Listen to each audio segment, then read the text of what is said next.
Good evening, everyone. Thank you for joining us this evening. My name is Jane Beeman, and I am the Director of Global Professional Services for Euclid Systems. I'm very pleased to introduce you to our topic and speaker tonight. Dr. Matthew Martin's going to be talking to us about some of his wonderful tips on attracting patients and getting our myopia management practice started. This presentation expresses the opinions and the use of contact lens products as utilized by licensed eye care practitioners.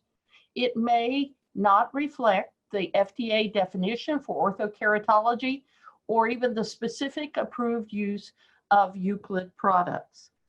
So, Dr. Matthew Martin has been serving in the mid-Michigan area in practice for over 20 years, providing comprehensive eye care. He manages ocular disease, but he has a specialty in contact lens design. He specializes in pediatric eye care and the control of myopia. After graduating with honors in pre-optometry from Ferris State University, Dr. Martin went on to attend the Michigan College of Optometry, graduating with honors in 1999. Dr. Martin has continued to be a leader in his field. He's blessed with a strong work ethic and a desire to continue to learn. He's continued his education and has continued to fight the global disease of myopia. Dr. Martin is a fellow of the International Academy of Orthokeratology and Myopia Control since 2003. He's a retired board member of the organization, but he continues to have a passion for educating and has served as a mentor for many new doctors to the area of myopia control. So on behalf of all of us at Euclid, I'm very pleased to introduce you to Dr. Matthew Martin. Excellent. What a pleasure to be able to talk to everyone tonight about some of the aspects of marketing orthokeratology and myopia control in your practice. So if it's okay, without further ado, I'd like to begin. First of all, I want to thank Euclid for the opportunity and Jane specifically for the pleasure of getting a chance to speak to everyone this evening. I am very, very excited to be here. I'm very excited to share my passion for Ortho-K and for myopia control. And I want to talk to you guys about a lot of things. There's going to be a lot of ideas coming out of this tonight. Some of the things you may know, some of the things you may have forgotten. There's some things that are new, and I'm just super excited for the opportunity to be here. These are my bona fides, and Jane did an excellent job of going over them, so there's no point in discussing those with you. Let's jump right into it. So today's agenda is going to cover three main areas.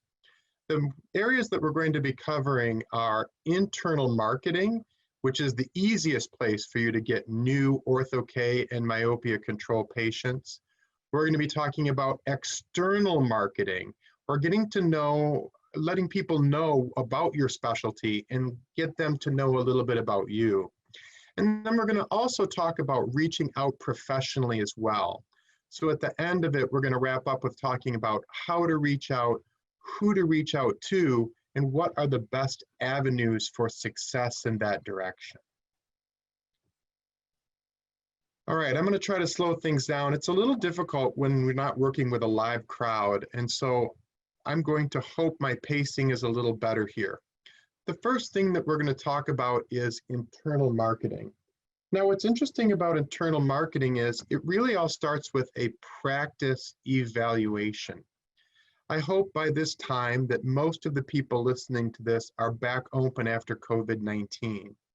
I know that in our office, in order to open our practice, we had to spend some very significant time doing a practice evaluation.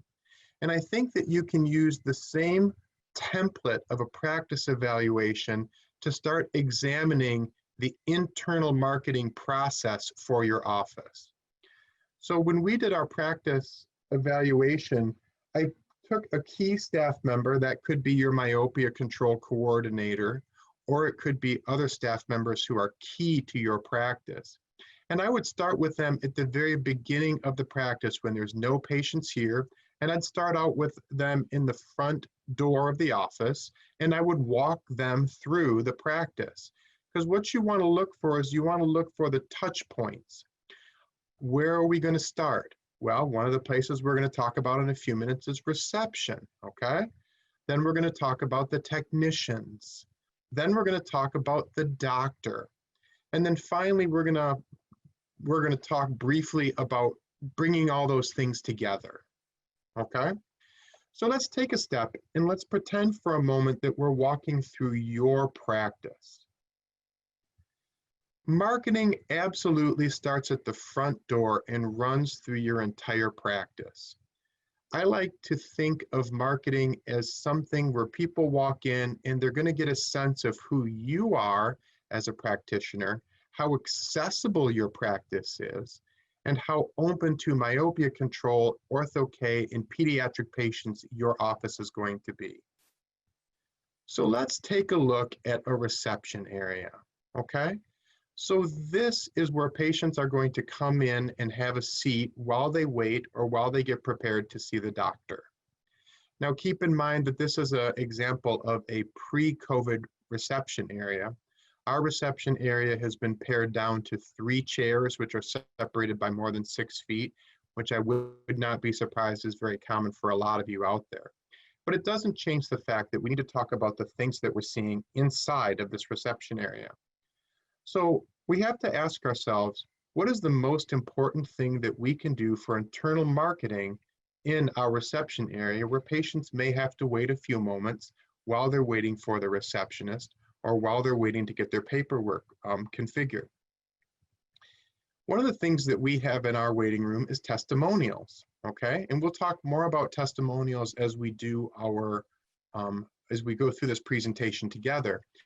But we have testimonials that are nicely framed and that look very nice to our patients. And this is one of the things that's very important for us.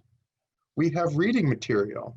So we have books in our reception area that highlight myopia or highlight the fact that Ortho-K is an option for patients. We have brochures in our reception area as well. This is an example of a brochure that my staff designed, and we can talk about that, and we will later on. You can also get them pre-designed from people like the Orthokeratology Academy. But what is the most important thing that we have in our reception area? Frankly, the most important thing in the entire reception area for most of us is a television. In our reception area, we have a television, and what do we play there? In our office, we never play regular TV. For the life of me, I can never figure out when I go into somebody's office and they're playing regular television. I don't want my patients to see articles on something scary. I don't want my patients to see an advertisement from another office. I want my patients to see programming that's going to make them feel more comfortable with my office, more comfortable with my staff, and more comfortable with the things that we're doing. Right now you're looking at a blank slide because I'm going to show you one of the things that we run in our office. So in a moment, this is going to be a professional video that we have that plays in our reception area. At Auburn Optical, we do a number of specialty things. One of the things that we do in our office is we offer myopia control. With people becoming more and more nearsighted at an early age, we are interested in reducing the progression of that nearsightedness, which is called myopia control. There's a number of different ways of doing this or slowing down the progression of nearsightedness for children. One of the ways is through a pharmacological means where we use atropine, which is a drop that we can give kids that will help to slow down their progression of nearsightedness. We can also use what are called peripheral defocus contact lenses that are special contact lenses that are made to slow down the progression of nearsightedness by making the peripheral portion of the vision slightly out of focus for the child. The fan favorite at Auburn Optical is GVSS, which is the Gentle Vision Shaping System. By another name, this is called orthokeratology. What we do with orthokeratology is we take the topography of the patient, which is a map of their cornea, and we use the patient's prescription to create a special type of lens that we call a vision retainer. They wear that vision retainer at night while they're sleeping. In the morning, they take that vision retainer out and they do not wear any glasses or contact lenses during the day.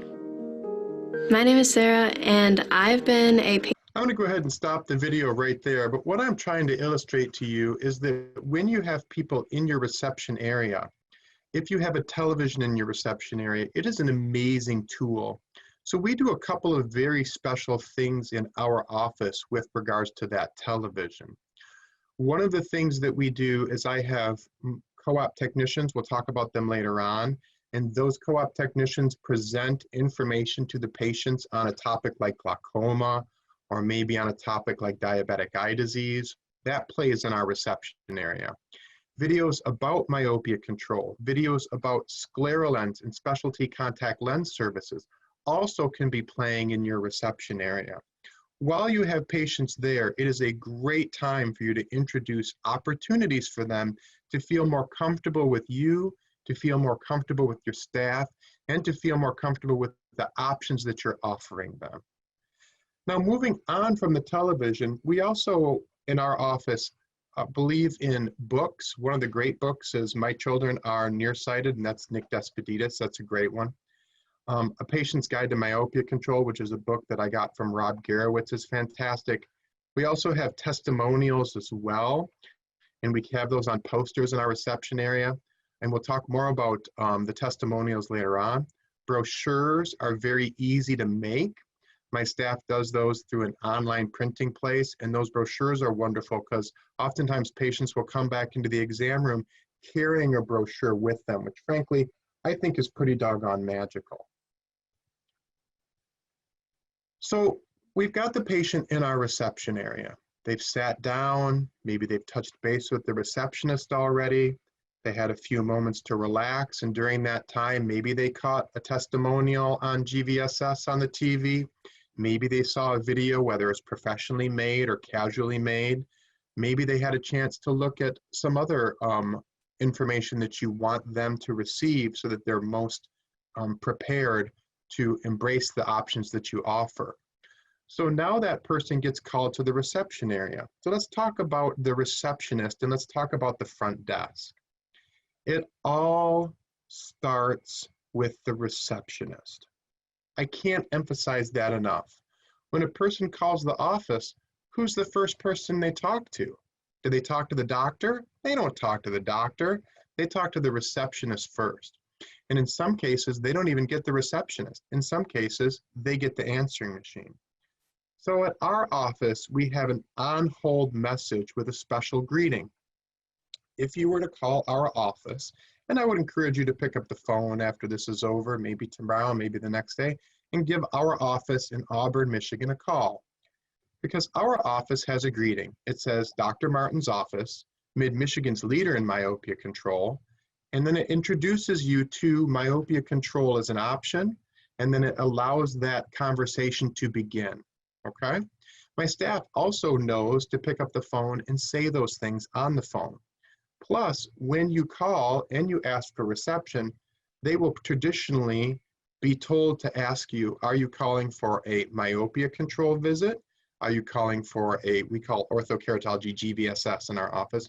Are you calling for a GVSS consult, or are you setting an appointment for a comprehensive exam? So we want to start programming. We want to start offering people those opportunities to talk about what myopia control is, and specifically what orthokeratology is as well. And it all begins with education. The entire staff, from reception to technicians, to opticians, to frame stylists, depending on what you call them in your office, everyone needs to be on board with myopia control, with Ortho-K, with understanding how to handle questions on fees. One of the things that often comes up when I'm lecturing or when I'm talking about these things is fees. Your staff needs to be comfortable with how much it costs for you to present Ortho-K or to present myopia control to a patient. And in order for your staff to be comfortable with how much it costs, they need to understand why you're charging what you do and what services you're giving that patient, okay? So it really comes down to educating that staff, and the reception staff absolutely has to be on their game.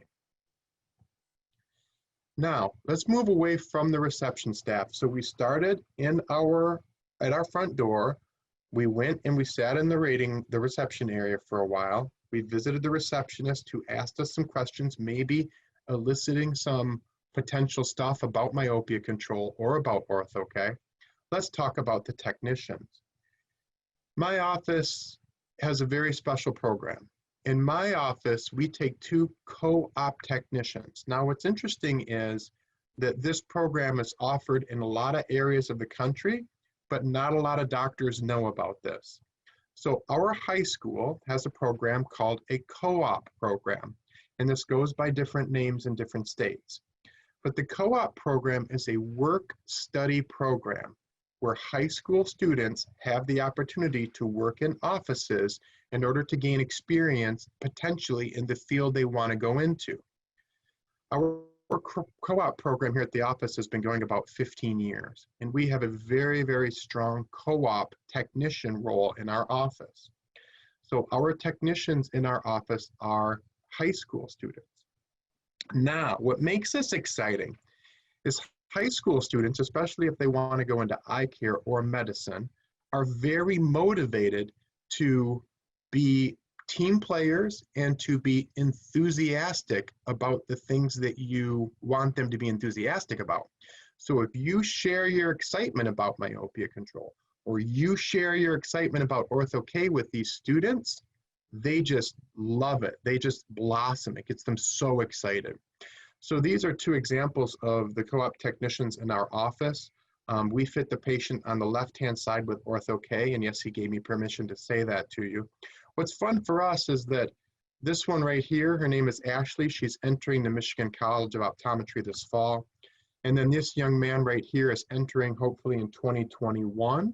And then this year in May, in 2021 of May, we're going to be graduating Joshua, who is also a technician in our office. Now, talking about technicians, whether you use a co-op program like we do, or whether you're just going to have technicians who normally do your preparatory work, it is a good idea to consider fitting them in Ortho-K, or better yet, fitting their child.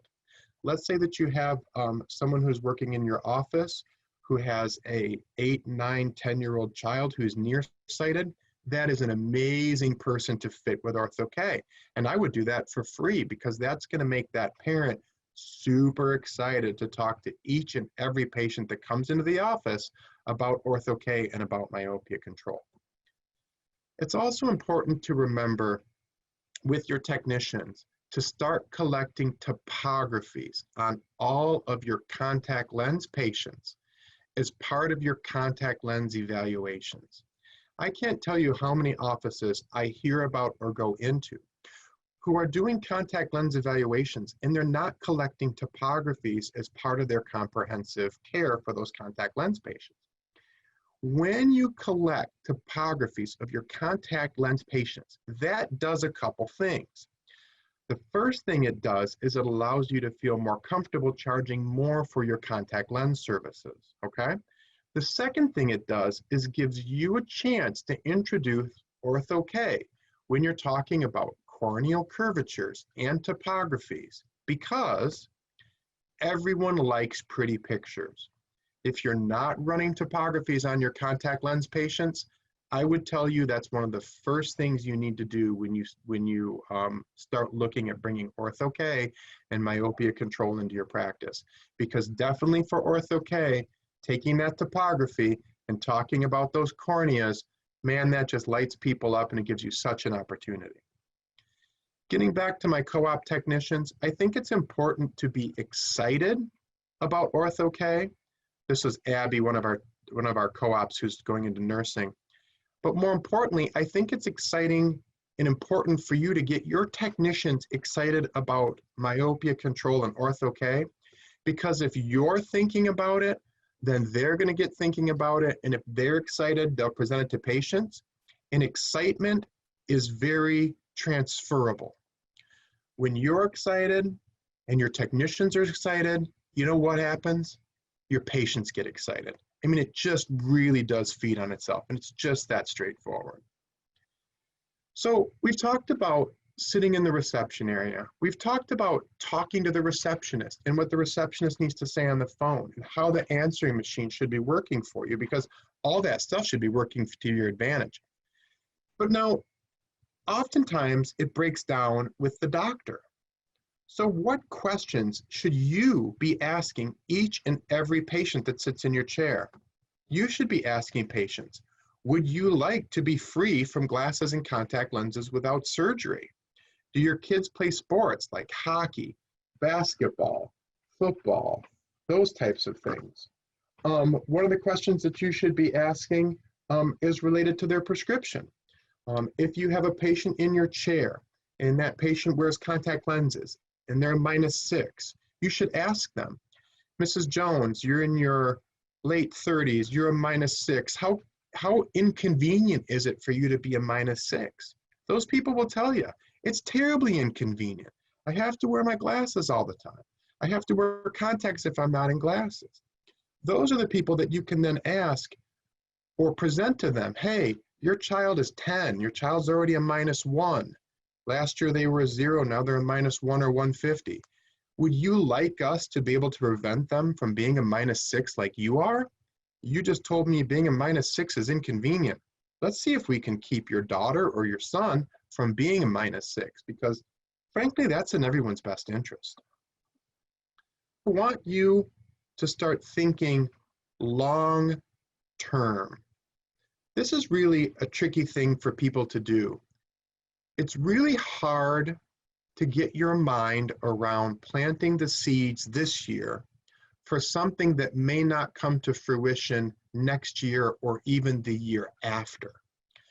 So when we started really kicking off Ortho-K in our practice, we made a concerted effort, I should say I made a concerted effort, to start laying the groundwork for future patients.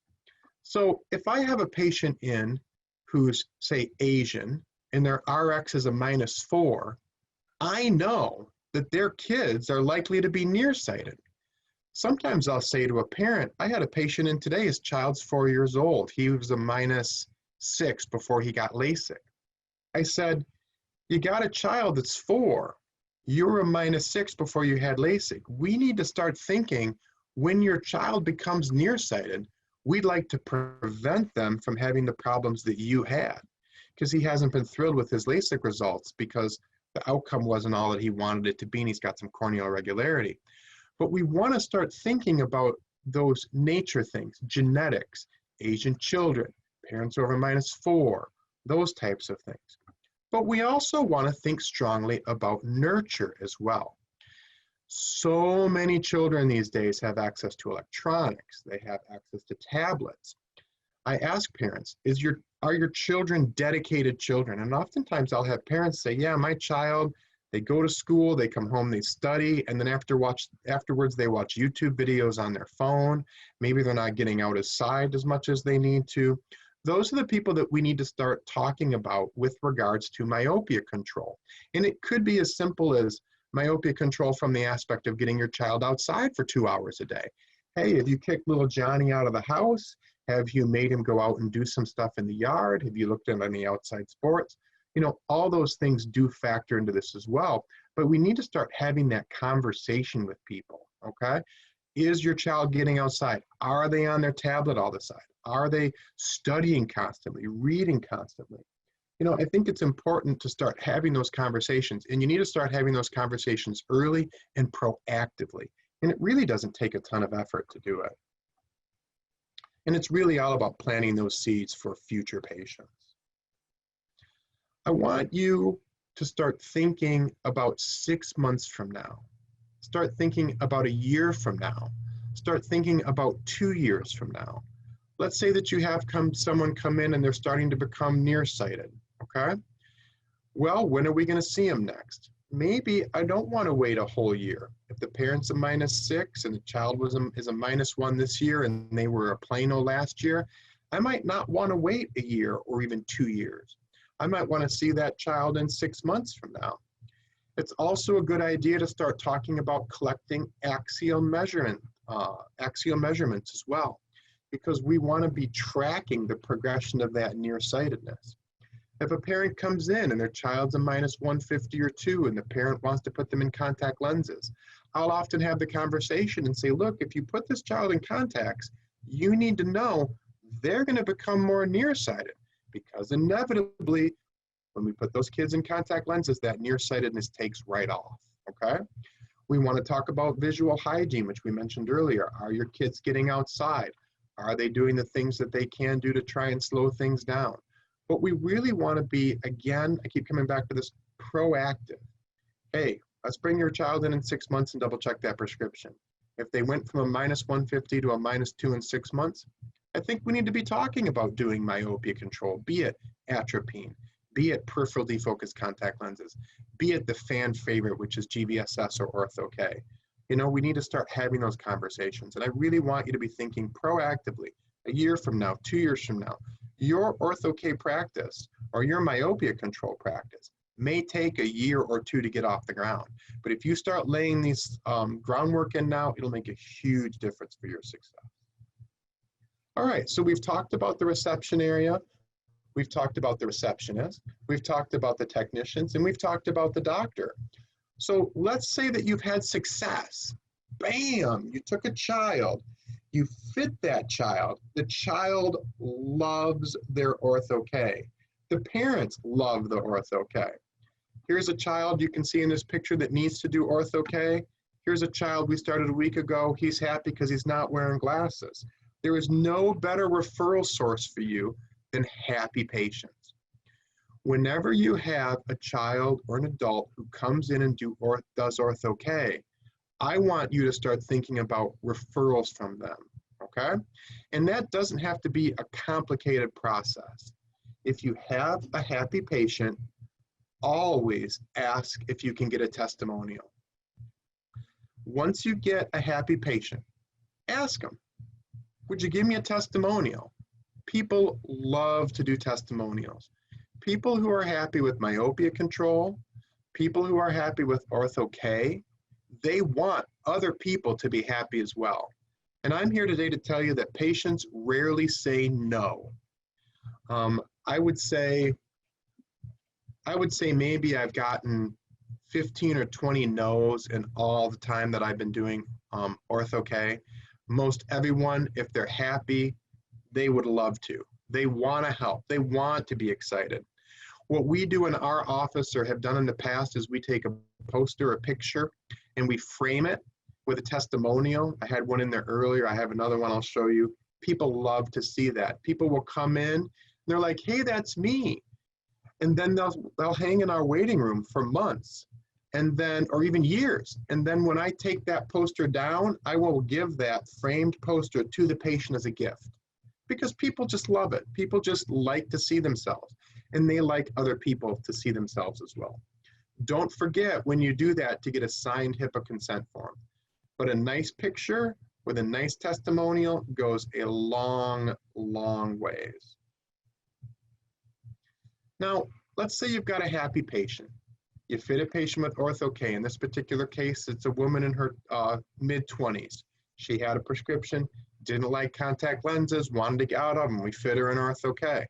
If you ask them, do you know anyone else who you think might be interested in this? Oftentimes they'll refer a friend. So yeah, I've got a friend. I think that's something that she might like to do. She refers a friend to us.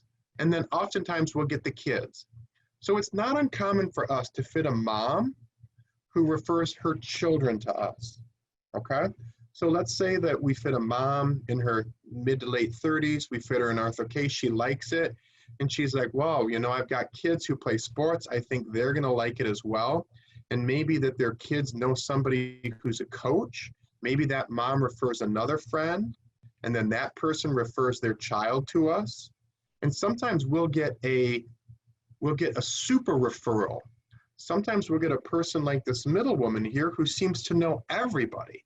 And maybe she's going to refer 3 or 4 people to us. And then they'll refer somebody else, maybe a coach, maybe a friend. Maybe you'll end up with the swim coach. We caught the swim coach in the high school a while back. Her child did Ortho-K. She referred some other patients to us, and pretty soon we had a whole group of them there. Referrals can grow exponentially if done properly. The key with referrals is asking for them. So few of us take the time to ask for referrals. Do you know anyone who you think would like doing this? And if so, can you tell them about what we do here at the office? So how do you get those referrals? Again, I think it's all about asking. But some of my colleagues, and I included, have looked at or explored a referral bonus program. So let's talk about helping people to help you, okay? The first thing that I want you to know is that you should never give a discount on your procedure fees unless it is a cash discount for being paid in full. It is a very slippery slope if you start saying, my fee is X, but I'm going to give you 10% off if you refer someone. You're really better off not to give a discount on the procedure fee itself. We in our office give a cash discount because it is cheaper for us than having to do the credit card processing, but it's not a significant discount, okay? We give a discount for that entirety when it's paid in full. Again, cash discount, paid in full kind of goes together. Now, we do, however, or have considered giving discounts on solutions when patients make a referral. So if you see a patient and you're like, hey, if you refer someone to us, we will try to save you some money on your solutions if you're an office that handles solutions separately. In our office, we have a yearly maintenance program. So how the yearly maintenance program in our office works is, once you're in the program and you come in to see us, then you get your retainers, you get your solutions, you get all the things you need to take care of them as one global fee, okay? We are more than willing to offer a discount on that global fee if people make referrals to us. The big person, the most important people you want to make sure that you bonus is your staff. It's really, really important when you're creating a program for Ortho-K or myopia control in your office to make sure that the staff gets some little piece of that as well. Oftentimes, offices are set up in such a way where opticians get a bonus for frames sold, or technicians get a bonus for a certain type of imaging or something like that that people volunteer for. It's important to make sure that when you're doing a myopia control program or you're doing a program that's related to Ortho-K, that the staff feels as excited about it as you do. And nothing works better than a bonus for them. So there's a number of different ways about going about doing that, and I'm not going to get into details, but I want you to really, really think about making sure that they're getting a little piece of the pie so that they get excited. And in my office, we do it in such a way where that builds. The more patients we have in a given month that our new patients fit into Ortho-K or myopia control, the bigger those bonuses become. And that makes the staff super excited and super motivated for all of us to be successful. What about video testimonials? I would encourage everyone who's held on for this long in the lecture to go and check out my YouTube page. We have a YouTube page, and on my YouTube page, we have tons and tons of video testimonials. These are super, super easy to do. Patient sits down in my chair. I chat with them a few minutes during their Ortho-K follow-up, or maybe it's their yearly exam, or maybe it's their 6-month follow-up. How are you doing? I'm doing good. Would you be willing to give me a testimonial? And almost everyone says yes. On the testimonials, I bring them back into my office. I have a wall there that's plain, and I keep it super simple and super easy and formulaic. How are you today? Good. What's your name? My name is such and such. Do you do GVSS? I do. How long have you done it for? I've done it for 10 years. How do you like it? I love it. I tell them, do you have any problems getting the retainers in and out? No. Would you recommend it? Yes, it's fantastic. Keep it enthusiastic, keep it simple, and make it easy for them. Testimonials should last about, I don't know, maybe 45 seconds, maybe a minute, no more than that, because people get bored. Okay, but if you go to my YouTube page and check out some, you'll see some perfect examples.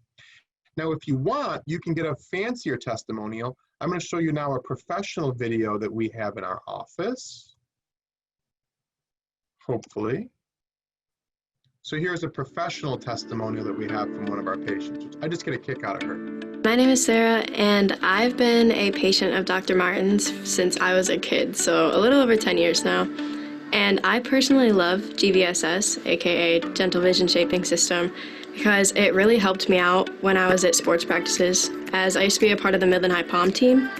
And so contacts just kind of didn't really work for me because I would always get sweat in my eyes or my mascara would run into them. And then glasses, obviously they would just fog up at practice or they'd fly off my face. So this way, it just gave me good vision during the day and I didn't have to focus on doing any extra steps for it.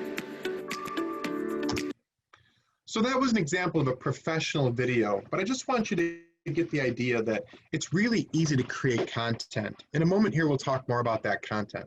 Speaking of content creation, do you remember earlier when I spoke about posters?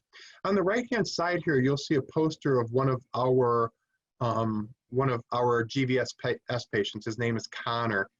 Connor was a theatrical performer. Connor was a swimmer. When we asked Connor if he wanted to give us a testimonial, he was over the moon about the opportunity. So that allowed us to create a poster that hung in our waiting room. That's what you'll see on the right-hand side. So we live in a small town. We're in a 2,000 people town here. It's kind of surprising considering how busy of an Ortho-K practice we have. And Connor, we had this wonderful poster of Connor, and the yearbook approaches me every year and they're like, do you want to do a yearbook ad? And I always tell them yes. It's so easy for me to take the poster that we made and then have them put that in the yearbook. My patients love it because it highlights them. We love it because it highlights us. And it lets people know that we're providing this service in our town and on a local level. So it supports the yearbook, it supports our patient, and more importantly, it lets people know what we're doing. So let's go talk for a second. We're gonna pop back to that original video content that we talked about. Earlier, I suggested that maybe you do testimonials with your patients. I think that is a fantastic idea. So the testimonials that I do take about, I don't know, 60 seconds or so, roughly speaking, to make them. And then what I do with that original video content, and keep in mind, that can also be presentations that you do on myopia control. That can be presentations your technicians do on maybe a disease or some other aspect of eye care. Take that original content. First thing that you're gonna do, load it onto your Google Drive. Takes no time at all to do that. Once it's on the Google Drive, that allows me to stick it on my YouTube page. What's nice about that is I've already created the content. Boom, it's on my Google Drive. Boom, I stick it on my YouTube page. Now I've got a YouTube page, I can just add that right to Facebook. If any of you follow me on Facebook, we're always trying to put content on there. Maybe it's videos of patients, maybe it's a foreign body that we took out of somebody's eye. Maybe it's me talking about some non-political thing related to eye care. There are so many opportunities to take that video content that you created and then upload it into different sources. I've explored Twitter and I'm terrible about Twitter, but I understand that that's Twitter and Instagram are fantastic places to upload your content. That's an area that I have to admit I'm a little weak on. But once you have that original video content, it takes no effort at all to just boom, boom, boom, push it out to these different sources. I even recommend that you find someone on your staff who's technologically savvy and have them do it for you. I am the king of getting other people to do my work. It's also important that you ask Ortho-K patients or myopia control patients who are happy if it's okay for a future patient to call and ask their opinion. I'm telling you, this works very well. Today is Tuesday. I've had only 2 Ortho-K evaluations this week.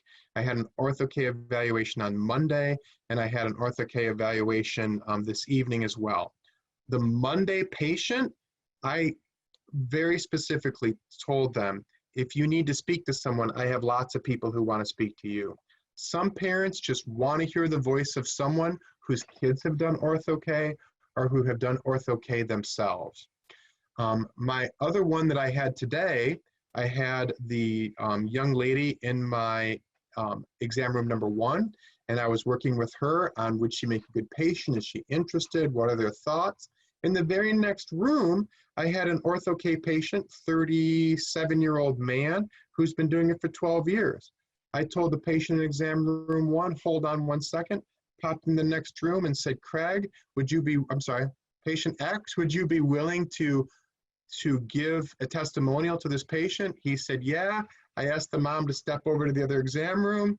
I said, Craig, how long have you been doing Ortho-K? I've been doing it for 12 years. Do you like it? He said, I love it. I said, is there, any problems getting him in and out? Does it work well for you? He's like, it's fantastic. I'm like, any questions from mom? And the mom was like, is it comfortable? He said, yeah. It took about 2 minutes. Mom walked in the exam room, and I think they're going to sign up. So it's really easy, and some people like to have that human contact. Try to make sure you know what they're going to say, though. That's my only warning. I have had patients who were happy who didn't give the best verbal testimonial. I have had patients who were happy who were like, it's good, but it's uncomfortable at night, or it's good, but my eyes itch on occasion. So just be aware of who you're going to ask to give that voice testimonial, and make sure you have a good feeling for who that person is so they don't torpedo you. Okay, so we've talked mostly about internal marketing. Let's talk now about external marketing. I think it's very important for you to consider hosting a seminar on myopia control, in my case with an emphasis on Ortho-K. If you think about your internal marketing, you have internal marketing that creates happy patients. You have happy patients that create testimonials. Testimonials lead themselves very nicely into having a seminar on the subject of myopia control or orthokeratology. So let's talk about putting on a seminar. Now, we have done a number of seminars at our office. We are fortunate that we're next door to a restaurant, so that makes it a little easier for us, but we've had them in a number of locations. Seminars are not difficult to put on. It starts with communication to your patients on when you're going to have the seminar and what you're going to do at that seminar and what information you want to present to them. So the first thing that I'm going to suggest to you is that you look at a weeknight after school. I have done seminars on Saturdays, and I'm telling you, it was a bloodbath. Nobody showed up. The only patients that showed up decided to go with a different doctor who they had been originally referred from. Saturdays are very difficult, but weeknights work very well after school. I have found the sweet spot in my area to be 5:30, 6 o'clock after school. You want to avoid football games in my area. You want to avoid sporting events related to after school activities if you can. But I find that 5:30, 6 o'clock slot on a weeknight, like a Wednesday or a Thursday, works really well. Not on a Friday. In my area of the country, when it's Friday, people are on their way up north and they're out of there. You want to invite patients who are already doing Ortho-K. If you have happy patients, they want to come and share, okay? And make sure that you tell people, this is Mrs. Jones. Her kids have been doing Ortho-K for 5 years. She's one of my favorite people. Tell us a little bit about Ortho-K for your kids. You might want to make sure you invite established patients who've shown some interest in Ortho-K or myopia control. You also want to try to invite people from outside the office as well. It's always difficult to get people from outside of the office, but I think that if you can get them into your office, it can be very profitable. I should say into your seminar, it can be very profitable. You want to feed people. People respond super well to food. They just do. I am a PowerPoint guy, so I like to have a PowerPoint so it gives me something to talk about. But don't fill your slides like this particular slide. You see how busy this slide is? This is not a good slide for people who want to learn about Ortho-K. You want to keep your slides simple, and you want to keep your talking smooth and relaxed so people feel comfortable. I have purchased a projector and screen specifically for this purpose. They're not expensive, and it can double as something that you can use when you have family get-togethers for presenting movies or doing those types of activities. But a projector and a screen makes a huge difference. We also have signs that we put out in front of whatever venue we're at, and we find that works well. Keep in mind, if you're going to be putting on a seminar on myopia control and on Ortho-K, that the seminars can easily pay for themselves. Success is only 2 or 3 new fits per seminar. I want you guys to have realistic expectations on how many successful new fits you're going to get out of a seminar. But if you think about it from a profit standpoint, 2 or 3 new fits would be fantastic. That's going to easily pay for itself. And those 2 or 3 new people are probably going to lead to 3 or 4 or 5 or 6 more people as referrals from them when they're successful. So if you do a seminar and you get 15 people in a room and you get 2 patients out of that, that is awesome. If you slam dunk it and you get 4 or 5 patients, oh wow, that is amazing. That would be awesome. But 2 or 3 fits per seminar would be a fantastic success rate. Now, we've talked about internal marketing. We've talked about external marketing, exploring, doing some seminar stuff. Let's talk about one of the most difficult things in myopia control and orthokeratology, which is getting referrals from other healthcare providers. As you can imagine, getting referrals from other healthcare providers can be very difficult. Let's talk first about the healthcare providers so I can give you some hints and some tips and save you some heartache. Number 1, nurses can be an excellent source of referral for myopic children. First of all, nurses are patient advocates. There are obviously more nurses as a general rule than there are doctors out there.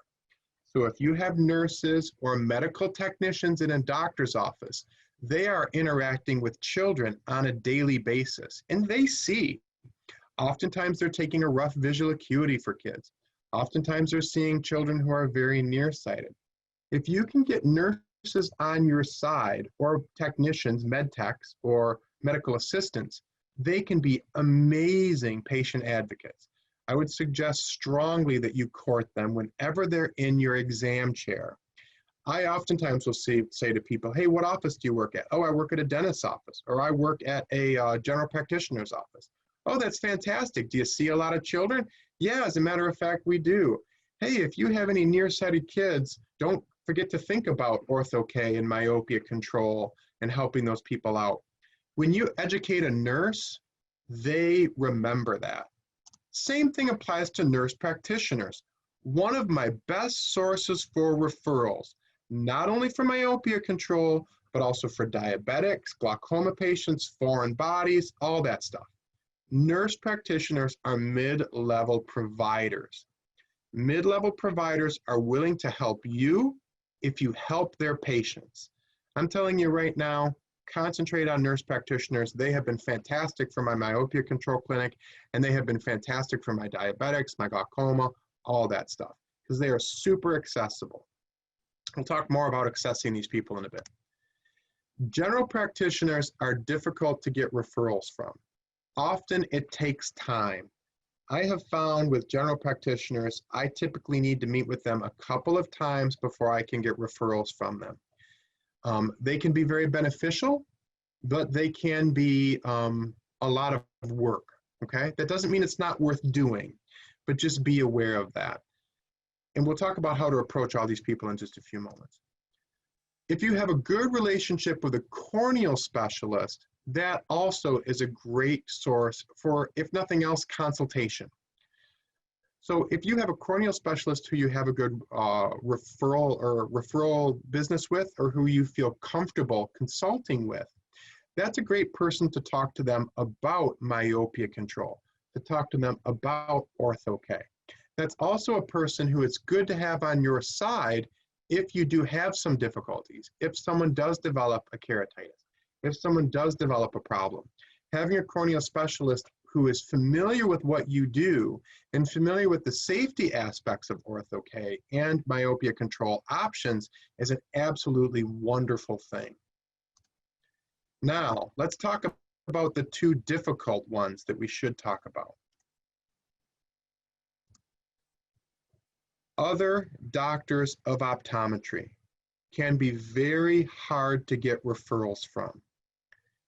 What you need to remember when dealing with other doctors of optometry is what is in it for them, okay? And again, we'll talk more about that in a few moments. But that's the overarching theme.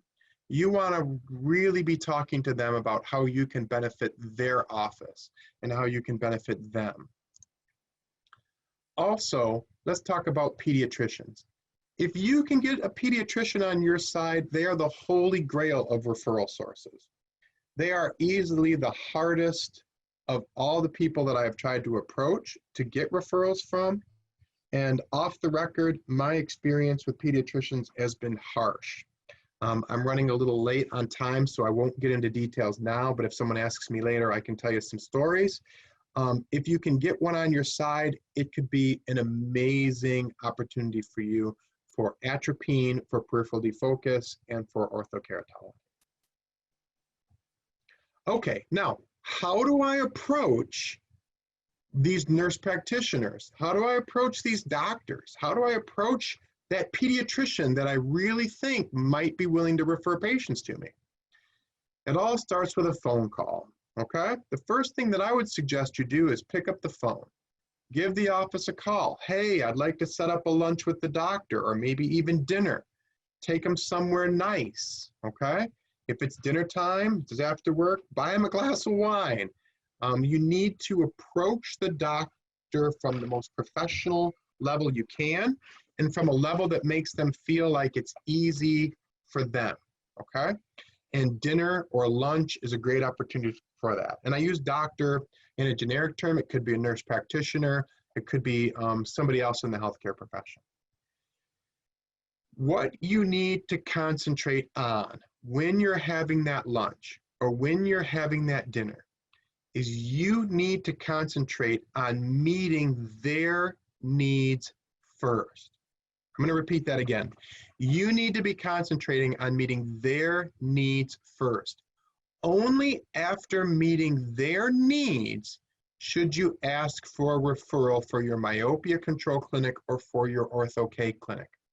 So how do you meet their needs? Well, you need to ask them, do you have any questions on anything eye related? Meaning, I know that you have an amazing education as a general practitioner. I know they covered all these things when you were in school. But do you have any questions about what the latest and greatest anti-allergy drops are? Or do you have patients who have dry eye who you're struggling with? Or do you have someone who you suspect might have diabetic retinopathy and you just need someone to take a look at them? Because I know that if you call my office anytime and tell me you got a diabetic that needs an exam, I'll make room in my schedule, even if it means I have to push people around to do it. Making sure you're meeting their needs is where it all starts. Then and only then are you going to ask for a referral from that doctor. Now, the doctor is one half of this equation, and I'm not going to lie, the doctor is important. But what may be even more important is the staff. And the weight of the staff's heart is through their stomach. It's as simple as that.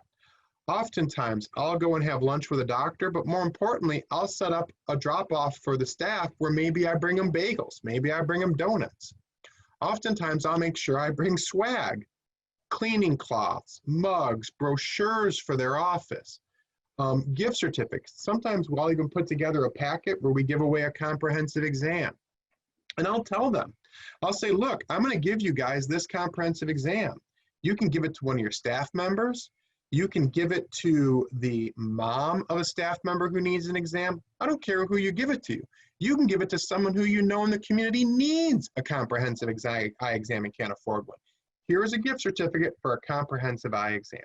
You want to win your way into their hearts. If you can win your way into the staff heart, you're like more than halfway home.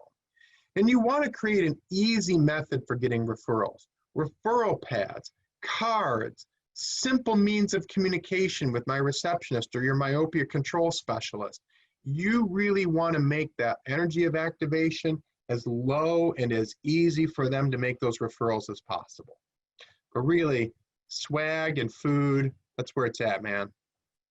Now, here's the key. You need to be patient. It takes time to get referrals going. Sometimes you just feel like you're working and it's not coming in your direction. And then pretty soon you'll get a couple referrals and it'll start moving along in the right direction. Perhaps one of the hardest referrals to get myopia control and Ortho-K patients from is from other optometrists. You may find your colleagues are not interested or even considering the ramifications of myopia control and Ortho-K. I'm going to sound old here, and probably I am, but I've been doing Ortho-K now for a significant amount of time, about 17 or 18 years now. 17 or 18? 18 years, let's say. It was very, very difficult to talk about Ortho-K and to talk about myopia control 18 years ago, 15 years ago, 10 years ago. But you're still going to run into colleagues who are just not interested or don't believe it or don't understand myopia control and Ortho-K. You're also going to run into economics, ignorance, scheduling, or simple self-interest. Now, I know that sounds harsh when I say that. And when I say ignorance, it's not in a mean way. It's in a simple lack of opportunity to learn about these things, okay? When it comes to other doctors of optometry, it all starts with education. Education on myopia control and Ortho-K specifically has been neglected in the past. Now that's changing. Man, right now is a great time to talk to your colleagues about myopia control. That was not the case 10 years ago. That was not the case 15 years ago. I have colleagues that have been doing this for 25 years. That was definitely not the case back then. And I take my hat off to those guys who were the early groundbreakers in this area. But you need to offer to help people with education. You need to offer to present the latest and greatest research. Call up your local group, offer to share that information with them. I'm here to tell you that that can be difficult. I've approached my local optometry group or the local one in my area 2 or 3 times in the past to no avail. But I keep trying. Sooner or later, they'll want the education and I'll be more than happy to share it with them. It's very important though to keep trying to make that outreach happen. It's also important to have a frank discussion with your colleagues, letting them know that it is not your intention to take patients or families away from their practice. I can't tell you how paramount that is. A lot of doctors are very afraid of the loss of potential revenue if they make a referral of a myopia control patient or an Ortho-K patient to your office. So that brings us to the topic of co-management. Consider strongly a co-management relationship where you are taking some, but not all of the fees that a patient is paying for myopia control and Ortho-K. If you can open up a co-management relationship where it benefits the doctor making the referral and benefits you without causing legal ramifications, that is absolutely the way to go. You can set it up in such a way where the doctor who's making the referral can collect routine information like topographies, axial length measurements, corneal health evaluations, and a refraction on a 6-month basis for a portion of the fee structure.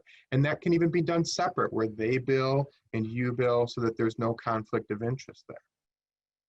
I've done this with a number of out-of-state patients and people who drive several hours one way to come to our office, and it has been successful.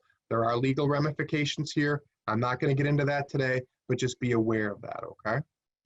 Some doctors, this is really important, some doctors will not feel comfortable referring patients if they are too close to you. One of the 2 referrals I referred, or one of the 2 patients I did this last 2 days for Ortho-K evaluations came my way and had not been referred from another doctor in my area, but had seen another doctor in my area who was anti-myopia control and anti-Ortho-K. And now some of that may be just lack of knowledge, and some of it may be not wanting to lose business to someone who offers a specialty they don't offer. So I have found surprisingly good success with reaching out to people to doctors who may be 1 or 2 hours away. In our area of the state, I can sometimes contact doctors who are maybe an hour away and say, I would love to see your myopia control patients. I know you don't offer that in your area. And oftentimes they will send those patients down to you because they know that they can send that patient to you for specialty care. And then that patient's not going to want to drive the 2 hours down for some of the follow-ups, and they can handle that locally. Or more importantly, they know that they're not going to lose a large amount of their patients to you. It's really important to offer to send patients back to the doctor they came from. And more importantly, listen to this closely, educate the doctor who is making the referral so they can do this on their own. Doctor sends a patient to me, I work up that patient for myopia control or for Ortho-K, and oftentimes I'll consult with a doctor and say, do you want to learn how to do this? Because even if you teach them Ortho-K, let's say you teach a doctor 5 miles away how to do Ortho-K, or you teach them about myopia control, you might be worried, well, that's going to be the only referral I get from them. Not at all. A lot of doctors are going to try myopia control and try Ortho-K. They're not going to want to do it. And then they know that when they refer someone to you, that you're a very giving person and that you're willing to try to help everybody out. Also, the more people doing Ortho-K in your area, the better it is for you because it raises awareness of Ortho-K and very specifically myopia control. Whew. I don't know about you folks. I'm kind of getting excited as I go here, but I wouldn't be surprised if everyone is kind of worn out. So that brings us to my parting statement, which is, it is a new day in eye care. People are starting to get excited about myopia control and starting to get excited about Ortho-K. There has never been a better time to start or renew commitments to your patients and to your profession with regards to myopia control and with regards to Ortho-K. So if I leave you with nothing else today, it is this: let's go out and change the world. It has been an honor and a pleasure to spend time with you this evening. If you enjoyed this webinar, please let Euclid know. I'm hopefully going to be lecturing at Vision by Design 2021 in Chicago and other educational venues this year. If you have any questions, don't hesitate to reach out to me at auburnoptical@gmail.com or matthew@missionmyopiacontrol.com. Thank you so much for taking time out of your evening to listen to me. I can't tell you how excited I am about Ortho-K and about myopia control and how much it should be the best part of your practice. It is easily the most fun you'll ever have. It's easily the most rewarding thing you'll do in your profession. I'm telling you, I'm just as excited about this. I'm maybe more excited than you guys are, and I've been doing this for 18 years now. Thank you so much for listening to me, and I appreciate each and every one of you. Thank you, Matt. It's been a wonderful talk, and your content is the kind of thing, you know, sometimes we all get hung up on the technical part of what we need to hear. But I've always said, you can be the greatest technician in the world, but if you don't understand how to communicate with your patients, you're bound to not succeed. We do have a couple of questions for you. You ready for a couple of questions? I would love that. Okay, so Ken has asked, what was your seminar audience size you thought you needed to get 2 or 3 successful? I think they're looking for, is there a minimum number or a maximum number? No, there's really no maximum number. There'd be nothing better than having a seminar and having 50 people show up. That would be phenomenal. But if you can get 10 or 15 people at a seminar, then you should probably end up with 1 or 2 or 3 fits, probably 2 or 3 fits out of that. Because people are going to come when they're interested. And if you have someone who's at your seminar who's done it already, who can be a cheerleader for you, that often really seals the deal. And that goes back to the technicians. I always bring my technicians. If I fit a technician in Ortho-K, I bring him to the seminar.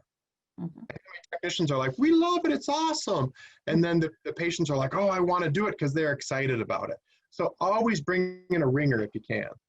You know, that's a great idea. And I have to say, one of the things I learned about doing those little public informational seminars is bring a couple of the kids that have succeeded And, you know, if they play the piano, let them play the piano. Or if they play the flute or they sing, let them do a little something or dance. Let them do what they like, and then let them give their testimonial. There's nothing better than having one of your happy customers, I think, talk at those too. Oh, and that absolutely seals the deal. I will tell you that if you bring a kiddie pool and tell them to swim laps, it just doesn't work. That doesn't work. Now that one won't work. Okay. Good idea so, on paper. Yeah, it is. What's the title that you give this informational? Is there a title that pulls people in? Yeah, so I've explored a couple different things. Traditionally, what I do is I'll just put something up like, I'll have a title that's like, you know, myopia, prevention of myopia, or options for myopia control, or are your children nearsighted, or are you nearsighted? I've explored a couple of different ways of doing it, but mainly what I've had success with is just letting people know that we're having a seminar, we're talking about nearsightedness and preventing nearsightedness in children. In other words, you know, you can play around with the wording. I've had mixed success. I've changed it every time, and I'm not sure if the title means as much as just having people there. Mm-hmm. Yeah. Now, how do you go about inviting people? You know, yeah, there's a couple different. Yeah, I'm excited. I'm sorry. I know, Jane, that's okay. You just jumped right in. Hold me back. So there's a couple different ways of doing that. The first thing you need to do is start planning that 90 days in advance. So when you plan it 90 days in advance, I have my staff start looking for people who would be good candidates. And those people who would be good candidates or whose children might be interested, but who don't want to sign up for a Ortho-K evaluation or myopia control evaluation. If I'm like, hey, are you interested? They're like, no, I don't want to come in for an eval. I'm like, well, why don't you come to the seminar? Here's a card. So if you start doing that about 90 days in advance, you can start giving away enough invitations that you'll get patients out of your practice. Mm-hmm. Then I'm a Facebook guy. I know that Facebook is evil in some ways, and I know that there's a lot of poison, if you will, on Facebook, but there's really no easier way and cheaper way to reach a large group of people than a good Facebook presence. So I'll start posting things on my Facebook page. We're having a seminar. It's going to be amazing. You should sound cheery to the point of stupid. I'm super excited. We're going to be having a seminar. You know, come on out and check it out. You know, we're serving hot dogs, or Dr. Marie's going to man the grill. Yeah, you got to feed them, right? Give them you got to feed them. Yeah. You got to feed them. You got to be enthusiastic, and you got to let them know when and where you're going to have it. And I think if you feed them, if you have some people there who are excited about it, and then if you present good information to them without being overly technical. Now, I'm going to pat myself on the back and tell you that I thought my slides were really simple and effective today. You want to think simple and effective slides with patience. Mm-hmm. If you stick a slide up there with 14 studies on it, no one cares. You want to make them lots of big clinical words. Get away from that too. Yeah. You want it simple, pictures of happy kids, maybe a picture of an eyeball. You can point some things out real quick to show your prowess, but you want to keep that stuff relatively simple and relatively accessible, and then fill in the blank with your verbiage. Yeah, I got a question up here about scripts. You know, it sounds like you prepare some kind of loose scripts for your receptionist. And then do you hold them to that script, or is that just to kind of get them started? That's to kind of get them started. We're fortunate in that our answering machine here at the office, I guess it's not called an answering machine, our message at the office was done by Ashley Peters. That's one of the two co-ops in that one picture.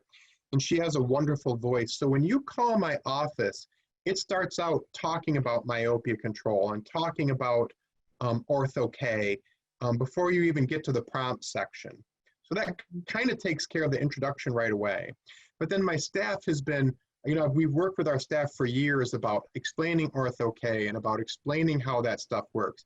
And I start them off with a template, but then after that, I want them to kind of wing it so it feels natural. And then if they're uncomfortable, I just have them refer it to me or refer it to my myopia control person, and that seems to be the most efficacious thing. If you have them stick too much to a script, they sound canned, and then no one's interested. Yeah, I agree. Now, in my opinion. Here's an interesting one. I can't wait to hear your answer. says, what do you have to say about, this is from David, what do you have to say about the fact that Ortho-K can be very uncomfortable for some patients and the dropout rates are around 50%? Wow, I find that stunning. Our dropout rates aren't just, we don't have any of that. That just blows me away. A dropout rate of 50% would be monstrous. I don't know if I would do Ortho-K if we had a dropout rate that high. Yeah, I must say I agree with you. At the university, it was one of the best things about Ortho-K because these are nighttime lenses. If they're uncomfortable, they close their eyes. I trained them to do that, and they learn if they start looking around. And I do use lubricating eye drops, a lot of that, prior, post, after wear, to help them through that. But man, I would say my dropout rate, I can name one or two in 15 years. And what I did with them is I moved them to another therapy. I moved them to soft lenses, or I moved them to atropine. I'm not going to let them get more nearsighted just because for whatever reason they couldn't do Ortho-K. In our office, people prefer Ortho-K over atropine and over peripheral defocus contact lenses. My dropout rate on Ortho-K, and I've never tracked it, is very, very low. If a patient drops out of Ortho-K for me, it's typically, I've graduated from college and I don't want to do it anymore. I want to get LASIK. I've had a bunch of those. I've had patients who started out at 12 and at age 25, they finish up their engineering degree and they want to go out of Ortho-K and get LASIK. That's fine with me. Yeah. I've had a couple of dropouts. I had a young lady drop out because she was only getting 3 to 4 hours of sleep a night, and that's just not enough sleep. I've had patients drop out because the child just was too lazy. I had one young lady, she was successful. She wasn't unhappy with her retainers or the feel of them. She just didn't want to put them in. And so I had spent quite a bit of time with the mom and the child, and the child was like, well, I just don't want to do it. And the mom's like, do you want to go to glasses? She said she wanted to go to glasses, and she did not want to do atropine. She said it was too much effort, and she didn't want to do the peripheral defocus contact lenses. They gave her a headache. So we have had patients drop out, but it's a pretty low rate. I mean, it's got to be less than 10%. It's got to be 5% maybe. Yeah, I can't imagine. David, all I can say is, that's not a normal thing for those of us who've been doing this for a long time, or people we talk to. So, you can certainly contact us and we'll help you, or you can contact Matt offline. Matt, I got a couple of questions up here, and I'm going to tell you what, due to time and due to the fact that they have to do with fee structures. I got questions about, parents don't want to spend thousands of dollars on a treatment they've never heard of. That's true. That's why you have to tell them about it. You have to be enthusiastic. Yeah. You have to be educational, and you have to show them where the benefit is of doing anything. So the atropine, we do atropine in my office. It's certainly not free. I'll tell you that. We do peripheral defocus contact lenses. It's not free. Yeah. We do Ortho-K in my office. It's the most expensive of the 3 options, and patients love it more than the other 2 by a long shot. And I live in a town of 2,000 people in rural Michigan, and I have people doing this all the time.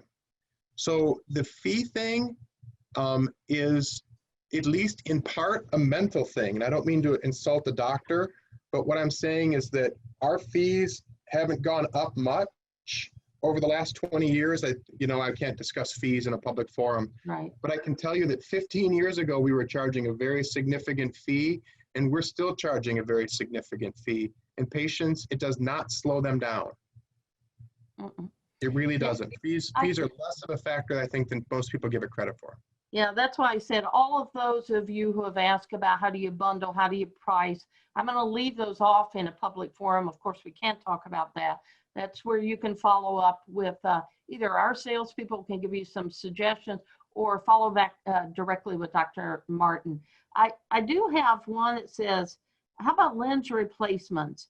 If a new patient breaks or loses their lenses? I think that's a good question. Yep, it's a great question. So with us, we have, the way we handle the charges at our office, A replacement is basically built into it for the first year. So it's not uncommon for someone to break a retainer or to lose, we call them retainers in our office, a retainer, and we just absorb that, okay? And that's very similar to how we handle a patient who's tough to fit. The vast majority of our patients are really easy to fit. Most of the time we get patients in the first retainer, or at worst the second. Sometimes I have a patient I worked with today, and I'm going to reveal this to you. I probably shouldn't, but I'm going to. She was a referral from another doctor. He's a colleague of mine. He had some difficulties with her. He sent her to me. He said, can you fix her? We didn't have original topographical data, so we've been trying to help a brother out, if you will. And we were starting from her current data rather than her original data. And I bet I am 5 retainers in on this patient, and I've made no money on it. I'm doing it as a favor to a colleague, hoping to fix the situation.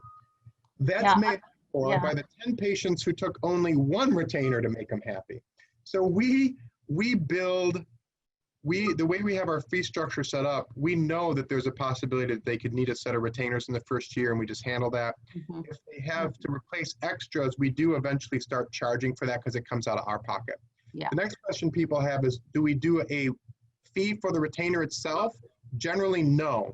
We have a yearly program that includes the retainers, the solutions, the plungers, the ProGen, all of that in one fee, so that they can pay for it, and it just makes everything flow so much more smooth for the patient. Yeah, there's lots of ways you can bundle and package. You know, I always try to make it, you know, easy for the parent, particularly. I said, if you try this and for some reason, either I can't make it work or they can't adapt to it, then for the same fee, we're just going to roll over into something else, and we'll try soft lenses or we'll try atrophy. So that kind of took the fear out of it for them. Anyway, those are some suggestions. We could keep talking, you know, especially Matt and I. You could keep us talking for hours. I don't doubt that in the least. But it's getting late. So I know what it's like to work all day and then come home and have a quick dinner with your family and then sit down for webinars. So I want to say, on behalf of Euclid, I want to thank Dr. Martin for a wonderful presentation tonight. And also, I would like to thank all of our team behind the scenes at Euclid, our producers, Laura, Jonathan, who's our tech guy. You know, so we couldn't do this without them, and they've got it down to where it's kind of second nature now. So when we can't see you in person, at least we can talk to you this way. So again, thank you for all of your great ideas, and thank you for staying with us tonight. And we look forward. We've posted up David's contact information. David's our Vice President of Sales. So wherever you're at in the world, because we have a lot of international people here, you know, you can certainly contact him, and he can put you directly in charge here in the US to Euclid direct, or to some of our distributors around the world. And also for Isabella helping us with Chinese translation for those in Asia. One thing I did want to mention, and I forgot, and now I think of it as I was closing, you were mentioning all the social media platforms and Facebook. If you are in Asia, or if you are in the US but in an Asian population, they use a format called WeChat. It's very similar to Facebook.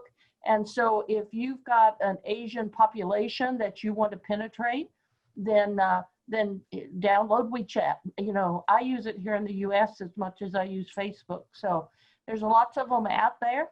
And so do a little research, but use that social media. From everybody here, Dr. Martin, thank you from the bottom of my heart. And to all of you, we hope you've learned something tonight, and please stay in touch with us at Euclid. We'd love to hear from you. So good night, everyone. Awesome. Thank you, everyone.